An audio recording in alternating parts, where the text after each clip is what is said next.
Revenue education ગુજરાતમાં આપનું સ્વાગત છે. ઉપયોગી માહિતી માટે સબસ્ક્રાઇબ કરો. વિડીયો ગમે તો લાઇક જરૂર કરજો. ચાલો શરૂ કરીએ. નમસ્કાર અને સ્વાગત છે ગુજરાત ગણોદ્ધારાની આ MCQ ચેલેન્જમાં. ચાલો જરા પણ સમય બગાડ્યા વગર શરૂ કરીએ આ રેપિડ ફાયર રિવિઝન. જોઈએ તૈયારી કેટલી પાક્કી છે.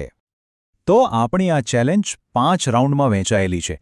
સૌથી પહેલા એક્ટના ફંડામેન્ટલ્સ, પછી ગણોતિયાના હક્કો, જમીનના ટ્રાન્ઝેક્શનના નિયમો, ઓફિશિયલ પાવર અને પ્રક્રિયા અને છેલ્લે ફાઇનલ રાઉન્ડમાં કેટલી ખાસ જોગવાઈઓ. તો ચાલો શરૂ કરીએ. તો આવી ગયા છીએ આપણે પહેલા રાઉન્ડમાં એક્ટના ફંડામેન્ટલ્સ. ચાલો જોઈએ બેઝિક્સ કેટલા ક્લિયર છે. ચાલો પહેલો સવાલ. ગુજરાત ગણોતધારા 1948નો મુખ્ય હેતુ શું છે? ઓપ્શન્સ છે: એ. જમીનદારી પ્રથા નાબૂદ કરવી, બી.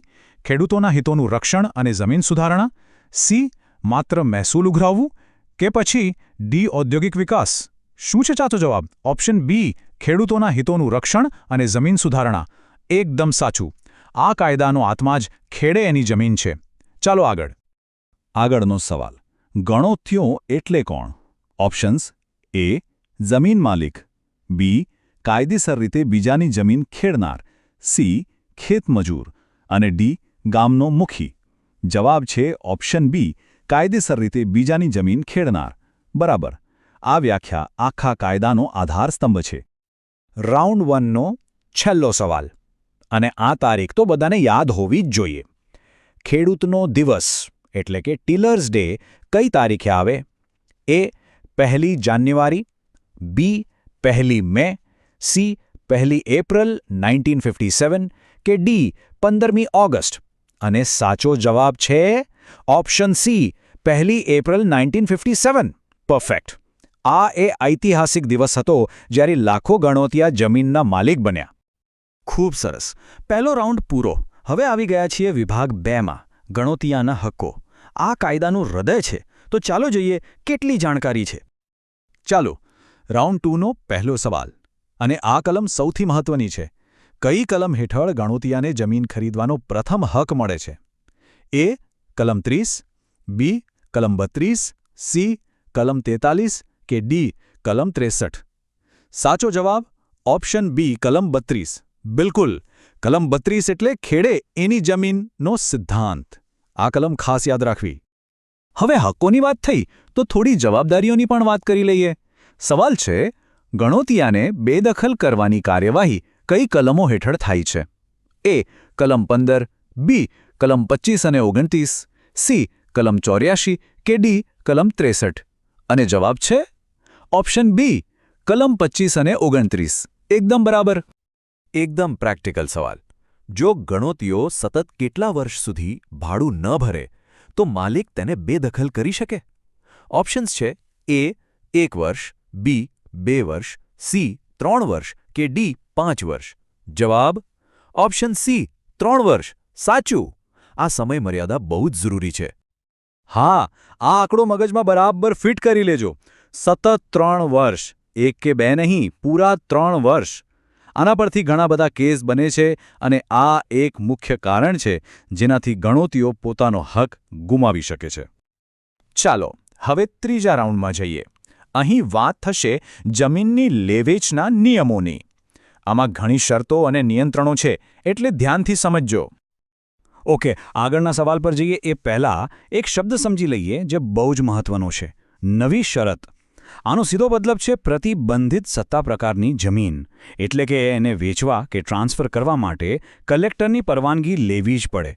બસ આટલું યાદ રાખજો. તો હમણાં જે સમજ્યા એના પરથી જ આ સવાલ છે, કલમ 43 હેઠળની જમીન એટલે કેવી જમીન? ઓપ્શન્સ છે: એ. જૂની શરત, બી. નવી શરત, સી. સરકારી પડતર કે ડી. ગૌચર. જવાબ ઓપ્શન બી, નવી શરત. પરફેક્ટ. કલમ 43 અને નવી શરત આ બંનેને હંમેશા સાથે જ યાદ રાખવા. હવે એક એવો સવાલ જે વારંવાર ચર્ચામાં રહે છે. કલમ 63 મુજબ શું કોઈ બિનખેડૂત ખેતીની જમીન ખરીદી શકે છે? એ. હા, સીધી રીતે. બી. ના, કલેક્ટરની મંજૂરી વગર નહીં. સી. હા, જો એ ગુજરાતનો હોય. કે ડી. ક્યારેય નહીં. શું લાગે છે? જવાબ છે ઓપ્શન બી, ના, કલેક્ટરની મંજૂરી વગર નહીં. બિલકુલ સાચું. ચાલો એક સિચ્યુએશન બેઝડ સવાલ. કલમ 84C હેઠળ કેસ ક્યારે થાય? એ. જમીન પડતર હોય ત્યારે, બી. ટ્રાન્સફર કાયદા વિરુદ્ધ હોય ત્યારે, સી. વારસાઈ માટે, કે ડી. હદ વિવાદ માટે. અને સાચો જવાબ ઓપ્શન બી, ટ્રાન્સફર કાયદા વિરુદ્ધ હોય ત્યારે. સરસ. એટલે કે જ્યારે કલમ 43 કે 63નો ભંગ થાય ત્યારે મામલતદાર 84C હેઠળ કાર્યવાહી કરે છે. અને આ સાથે જ આપણે ચોથા રાઉન્ડમાં આવી ગયા છીએ. ઓફિશિયલ પાવર અને પ્રક્રિયા, મતલબ કે અરજી ક્યાં કરવી, અપીલ કોને કરવી. ચાલો આખી હાયરાર્કી સમજીએ. તો પહેલો સવાલ, ગણોત ધારા હેઠળ અરજી ક્યાં કરાય? એ. કલેક્ટર પાસે, બી. મામલતદાર અને કૃષિ પંચ પાસે, સી. પ્રાંત અધિકારી પાસે, કે ડી. સિવિલ કોર્ટમાં. જવાબ છે ઓપ્શન બી, મામલતદાર અને કૃષિ પંચ, એટલે કે ALT. એકદમ સાચું. ઓકે, હવે મામલતદારના ઓર્ડરથી કોઈ ખુશ નથી તો એ અપીલ કરવા ક્યાં જશે? એ. સિવિલ કોર્ટ, બી. પ્રાંત અધિકારી, સી. હાઈકોર્ટ, કે ડી. સચિવાલય. જવાબ ઓપ્શન બી, પ્રાંત અધિકારી. બરાબર. હાયરાર્કીમાં મામલતદાર પછી આવે પ્રાંત અધિકારી. હવે હાયરાર્કીમાં હજી ઉપર જઈએ. પ્રાંત અધિકારીના ઓર્ડર સામે પણ વાંધો હોય તો રિવિઝન માટે ક્યાં જવાનું? એ. કલેક્ટર, બી. ગુજરાત મહેસૂલ પંચ, સી. મંત્રીશ્રી, કે ડી. Supreme court. અને ફાઇનલ ઓથોરિટી છે ઓપ્શન બી, ગુજરાત મહેસૂલ પંચ, એટલે કે GRAP. પરફેક્ટ. અને હવે આવી ગયો છે ફાઇનલ રાઉન્ડ, વિભાગ 5. આમાં આપણે કેટલીક સૌથી નિર્ણાયક જોગવાઈઓ જોવાના છીએ. ચાલો જોઈએ ફાઇનલ ચેલેન્જ માટેની તૈયારી કેવી છે. તો ફાઇનલ રાઉન્ડનો પહેલો સવાલ, જ્યારે ખરીદીની પ્રોસેસ પૂરી થાય ત્યારે સર્ટિફિકેટ ઓફ પરચેસ કઈ કલમ હેઠળ ઇસ્યુ થાય? એ. કલમ 32, બી. કલમ 32M, સી. કલમ 63, કે ડી. કલમ 70. સાચો જવાબ ઓપ્શન બી, કલમ 32M. સાચો જવાબ. કલમ 32 હેઠળ હક મળે અને 32M હેઠળ એનું સર્ટિફિકેટ મળે. અને આપણી આજની ચેલેન્જનો આ છે છેલ્લો સવાલ. આ બધા હક્કોની ઓફિશિયલ એન્ટ્રી ક્યાં થાય છે? એ. ગામ નમૂના નંબર 8, બી. ગામ નમૂના નંબર 712, સી. ગામ નમૂના નંબર 1, કે ડી. રેશન કાર્ડમાં. અને આનો જવાબ તો આવડવો જ જોઈએ.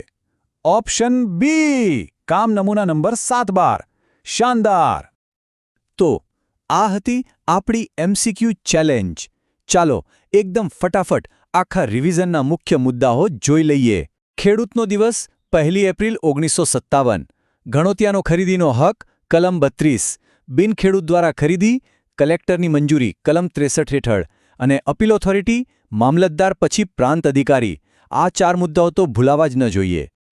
ખૂબ સરસ. આશા છે કે આ રેપિડ ફાયર રિવિઝનથી આત્મવિશ્વાસ વધ્યો હશે. પણ યાદ રાખજો, જ્ઞાનની સફર ક્યારેય અટકતી નથી. તો હવે પછી કયો વિષય છે જેને આવી જ રીતે તૈયાર કરવાનો છે? તૈયારી ચાલુ રાખજો, સફળતા ચોક્કસ મળશે. વિડિયો જોવા બદલ આપનો આભાર. ઉપયોગી માહિતી માટે સબસ્ક્રાઇબ કરો અને વિડિયો ગમે તો લાઇક કરશો.